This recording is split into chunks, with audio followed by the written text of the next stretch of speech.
Uma que um cara que anda de camisa larga, bermudão de basquete e de chinelo conseguiu dar um nó em uma das indústrias mais gananciosas e cruéis do mundo. Se você perguntar para qualquer crítico de cinema, ele vai dizer que Adam Sandler é o pesadelo da sétima arte. Mas, se você perguntar para o público e principalmente para o banco de dados da Netflix e da bilheteria mundial, a resposta é outra. Adam Sandler é um dos maiores gênios dos negócios e do entretenimento da história recente. Ele não apenas sobreviveu a Hollywood, ele venceu Hollywood. Enquanto atores passam a vida inteira implorando por papéis, mudando de aparência, fazendo dietas, se humilhando no tapete vermelho para conseguir a aprovação de grandes estúdios, Adam Sandler olhou para todas essas regras da indústria e disse: quer saber? Eu não preciso de vocês. Ele criou seu próprio império, um império financiado pelos estúdios para que ele pudesse viajar pelo mundo em hotéis 5 estrelas, fazendo o que ele mais queria, o que ele mais gostava, fazendo as piadas que ele gostava ao lado dos seus melhores amigos na vida real. Não sou Hollywood e seus manés. Não sabia que trabalhava na Kmart? Seu cabelinho não sabia também não, né? Não veio trabalhar. O quê? Abaixa a cabeça que eu tô com sujeira no dente. O quê? Da próxima vez, planta umas mudinhas na cabeça toda pra ficar melhor. O quê? E quando Hollywood tentou dizer que ele fazia aquilo só porque ele não sabia atuar de verdade, aí ele foi lá, gravou um dos filmes mais aclamados e tensos, calando a boca de todo mundo. E no dia seguinte pegou o prêmio de melhor ator e voltou a vestir a bermuda larga e gravar mais uma das suas comédias. Hoje nós vamos entender a trajetória de Adam Sandler, a criação da sua produtora, passando pela fórmula sagrada da sua comédia, as suas atuações dramáticas e até chegar na sua fase atual. Mas antes da gente continuar, você já sabe, né? Se inscreva no canal, ative as notificações, curta, comente. Meu tio parece com Adam Sandler e compartilhe com aquela pessoa que adora conteúdos de televisão, entretenimento, filmes e séries. Se tiver a opção, hype o vídeo porque é muito importante pro canal. E lembrando que na descrição eu deixei cards com vídeos que eu tenho certeza que você vai gostar. Agora sim, sem mais demora, bora pro vídeo!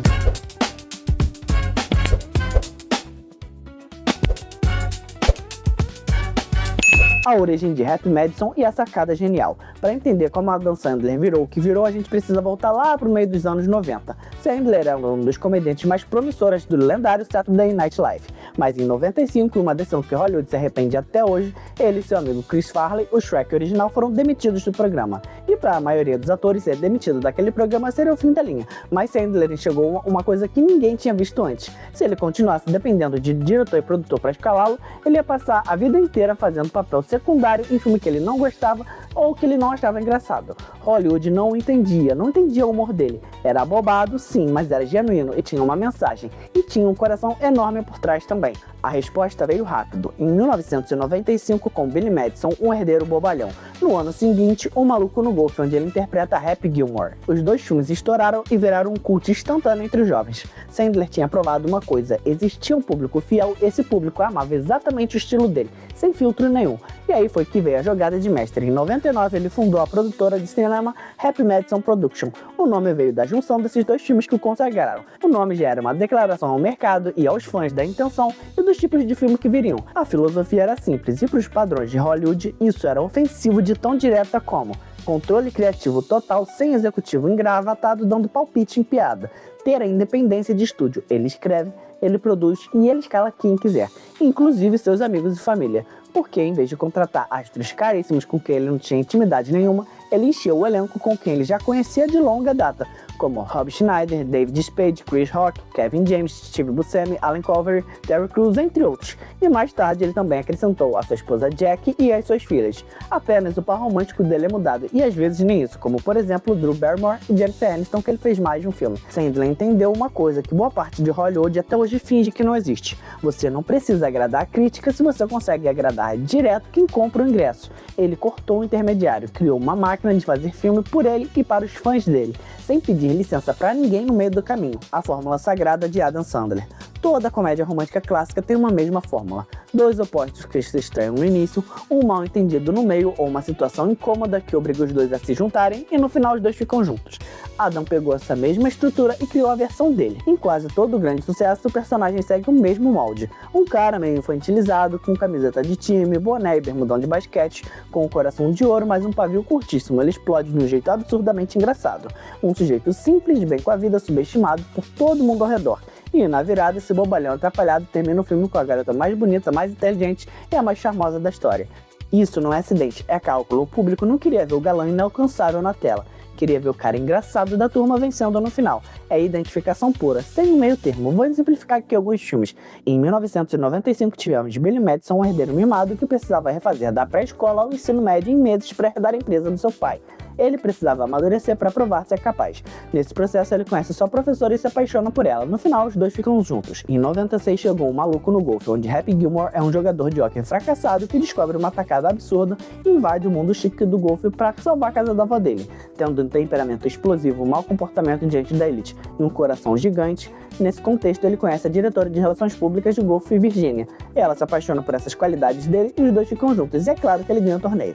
Em 98 chegou o filme Afinado Namoro, a primeira grande parceria de Drew Barrymore. Nesse filme, Adam era um cantor de casamento frustrado nos anos 80. Ele conhece uma garçonete, Julia, do qual o convence a ajudá-la a planejar seu casamento. Com os dois passando o tempo juntos, eles criam uma conexão e uma química. Eles percebem que são feitos um pro outro. Porém, ela estava com um noivo e com um casamento marcado, só que esse noivo era um babaca infiel, e sim, os dois ficam juntos. E nesse mesmo ano foi lançado O Rei da Água, onde um garoto tímido e ridicularizado descobre que a raiva reprimida o transforma no maior jogador de futebol americano universitário do país. Ele conhece uma garota chamada Vicky, a qual é a única que realmente o apoia nessa jornada, já que sua mãe dizia que o futebol americano era coisa do demo. E é claro que no final os dois ficam juntos e acabam até se casando. Em 1999 tivemos O Paizão, onde Sonny, um homem de 32 anos preguiçoso, que se recusa a assumir responsabilidades da vida adulta. Para impressionar sua ex-namorada e provar que ele amadureceu, ele adota ilegalmente Julian, um garoto de 5 anos deixado na porta da sua casa. No entanto, os dois criam um laço forte, genuíno e hilário, mudando para sempre a vida de Sonny. Embora ele não volte com a ex, Sonny se apaixona por Layla, uma advogada responsável. No final, eles terminam juntos, casados e com um filho. Em 2000 chegou o cinema clássico, o polêmico filme Little Nick, Um Diabo Diferente, onde Nick é o filho mais novo, desajeitado e bondoso de Satã. Quando os dois irmãos mais velhos fogem do inferno e vão para a Terra com o plano de espalhar o caos e destronar o pai, Nick é enviado a Nova York para detê-los e salvar o equilíbrio entre o bem e o mal. Na Terra, Nick conhece Valerie, uma estudante de design doce e inocente. Após salvar o universo, Nick e Valerie terminam juntos e começam uma nova vida na Terra, onde eles têm um filho com pequenas asas de anjo. Em 2002 tivemos A Herança do Mr. Deeds, onde Deeds é um homem simples e generoso, que vivia no interior e escreve cartões de felicitações. A sua vida muda radicalmente quando ele herda uma fortuna de 40 bilhões de dólares de um tio distante. Ao se mudar para Nova York, ele vira alvo de executivos gananciosos e de jornalistas sensacionalistas. A repórter disfarçada Baby Bennett se aproxima de Deeds para conseguir fofocas, mas acaba se apaixonando de verdade pela sua inocência. Após os segredos virem à tona e Deeds provar a sua nobreza, Baby pede perdão e eles terminam juntos, felizes e no interior. Em 2004 recebemos o clássico da Sessão da Tarde. Como se fosse a primeira vez, Henry é um veterinário marinho no Havaí que se apaixona perdidamente por Lucy. Mas o grande obstáculo de Lucy é que ela sofre de uma amnésia devido ao acidente de carro, fazendo com que as suas memórias sejam apagadas todas as noites. Henry precisa reconquistá-la todos os dias, do zero. O final não é clássico do tipo ela se curou magicamente pelo poder do amor, mas sim uma solução emocionante. Lucy acorda em um navio e assiste uma fita de vídeo gravada por Henry explicando a vida deles. Eles terminam juntos, casados e com uma filha viajando pelo mundo. Em 2008 tivemos uma versão infantil do estilo Adam Sandler, um faz de conta que acontece, onde Adam interpreta Skeeter, que trabalha como funcionário de manutenção em um hotel e sonha em ser o gerente. Quando ele começa a contar as suas histórias fantásticas antes de dormir para seus sobrinhos, coisas inacreditáveis acontecem. Os detalhes bizarros que as crianças adicionam às suas histórias começam a se tornar realidade da noite pro dia. E ele se apaixona por Jill, a melhor amiga da irmã e professora das crianças. Apesar de achar que a filha do patrão era a mais bela do reino, depois de muitas confusões causadas pelas histórias mágicas, ele salva a escola e o local e abre seu próprio hotel e termina namorando a Jill. Nesse mesmo ano tivemos Zohan, o agente bom de corte, onde Zohan sonha em ser cabeleireiro e para isso ele precisa recomeçar do zero e vai para Nova York e começa sua encruzilhada, onde ele finalmente consegue essa oportunidade. A dona do salão onde ele trabalha se chama Dália, uma jovem palestina doce e batalhadora. No início, Zohan esconde sua origem israelense, mas os dois acabam se apaixonando. Quando o passado de Zohan vem à tona e ameaça o bairro israelense, os palestinos locais se unem contra um empresário ganancioso que quer destruir o comércio da região. No final, Zohan e Dália terminam juntos, casados e abrindo um salão de beleza próprio, que em 2011 ganhamos a esposa de Mentirinha, onde Adam interpreta um cirurgião plástico bem-sucedido que finge ser casado para conseguir encontros sem compromissos. Quando ele finalmente conhece a mulher dos seus sonhos, Palmer, ela acha uma aliança falsa. E para sustentar a mentira, Danny convence a sua assistente de escritório e amiga de longa data, Catherine, a fingir que é a sua futura ex-esposa. E para manter a mentira, eles fizeram uma viagem em família. Só que ao longo dela, Danny percebe que a mulher ideal nunca foi a jovem Palmer, e sim a sua melhor amiga Catherine. Ele cancela o casamento falso e termina se casando de verdade com a Catherine. Adam fez diversos filmes onde ele já estava casado, porém o estilo Adam Sandler estava lá. Nesses filmes sempre tinham alguma mensagem do tipo, como por exemplo o filme Clique em 2006, onde o filme começa com humor pastelão, onde o controle remoto mágico faz de tudo, e o final termina fazendo o homem feito chorar no cinema só porque ele fez refletir sobre mensagens sobre prioridades e família. E para falar sobre a importância de amizade como uma família, foi lançado o clássico Gente Grande, que foi a coroação do modelo Happy Madison. Ele reuniu os amigos de sempre para rodar um roteiro simples e nostálgico para a infância dele. O resultado foi mais de 270 milhões. Claro que Adam não fez só esses filmes, no currículo dele tem mais de 50 filmes, e se eu for falar cada um deles ficaria um vídeo muito longo. Também é lógico pensar que ele fez filmes pavorosos, coisa que o Adam Sandler concorda também, porque de acordo com ele sabe quando fez um filme horrível. Mas enquanto Hollywood criticava e os jornais detonavam, o público lotava a sala mesmo assim, toda vez. Sandler construiu uma confiança tão sólida com o fã que o próprio nome dele virou gênero de filme. Ninguém ia ver uma comédia, ia ver o novo filme da Adam Sandler. É um posicionamento de marca e não é sorte. Calando a boca de Hollywood. Durante anos, a crítica especializada usou Sandler como saco de pancadas. Diziam que ele só sabia gritar, tinha uma voz horrível e repetia os mesmos amigos do elenco. O que essa turma não engolia era o óbvio. Fazer comédia popular não é limitação de talento, é escolha. De tempos em tempos, só para lembrar todo mundo do que ele era capaz, Sandler saía da zona de conforto e entregava uma atuação dramática que deixava até diretor cult de queixo caído. Eu posso citar alguns exemplos, como, por exemplo, Mary Wetz, Família Não Se Escolhe, de 2017, ao lado de Dustin Hoffman e Ben Stiller, um drama familiar denso para a Netflix. Arremessão do Alto, em 2022, é um drama esportivo sobre o mundo do NBA, com uma atuação mais madura e humana, longe de qualquer trejeito cômico. E é claro, Joias Brutas de 2019. Os irmãos Safdie escalaram Sandler para estrelar esse filme, onde ele interpretou Howard Ratner, joalheiro judeu em Nova York, viciado em apostas, manipulador caótico e completamente à deriva. E a atuação foi apontada por muita gente como uma das melhores da década do cinema americano.